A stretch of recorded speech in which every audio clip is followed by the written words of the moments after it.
And welcome back to the Morning Blend with our pet project. That's right. Despite all the recent rain, though, many people are planting gardens and sprucing up the landscape. But did you know that there are hundreds of plants that are actually toxic if our pets eat them? Molly McEwen joins us to share some gardening safety tips. Good morning to you.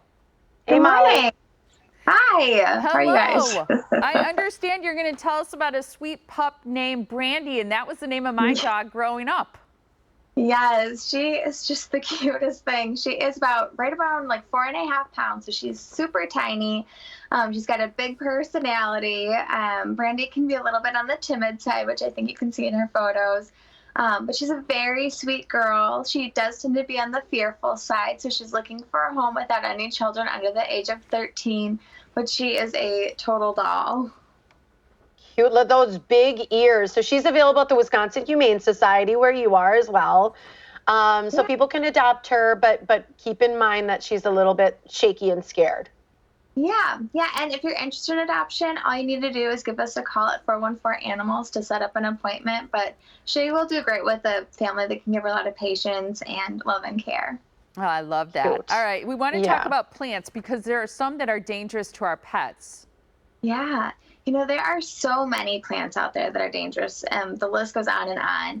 But the more common plants in this area that you might encounter that can be really dangerous are plants such as azaleas, daffodils, tulips, and amaryllis. They can cause convulsions. In some cases, they can cause a coma or death. So it's really important that when you're planting a garden or even bringing plants inside your house that you do your research ahead of time. To make sure that those plants aren't going to be toxic to your pets, especially if you have pets that tend to like to get into things a little bit. What about like mulch or fertilizers or insecticides? I can't imagine those are good for our pets.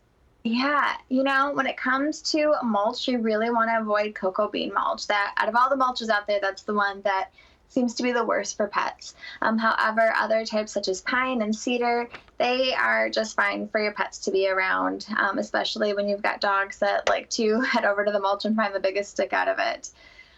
With insecticides, unfortunately, all of them to some degree are toxic, but some are less toxic than others. So you really want to make sure that when you're purchasing insecticides and pesticides that you do some research ahead of time to see which ones are going to be less dangerous to your pet than others. There are actually some fertilizers out there that aren't dangerous to your pet.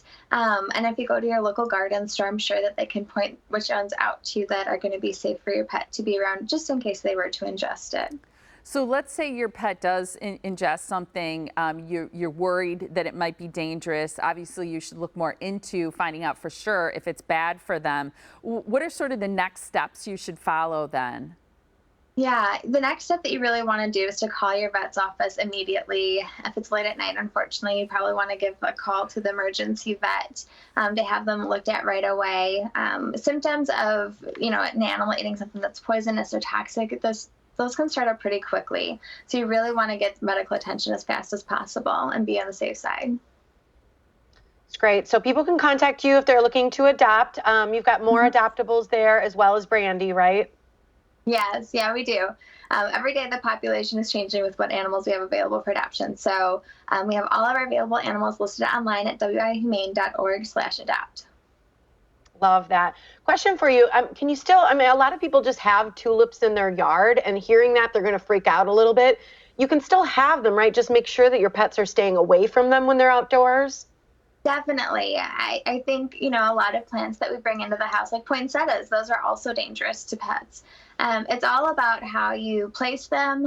So if you have a pet that might be interested in one of those types of plants that are really common, keeping them in a safe distance. So if you've got a poinsettia around Christmas time, have that higher up in an area where they can't reach it. If you've got tulips in your yard, which a lot of us do right now, make sure your pet can't access that part of the yard where the tulips are.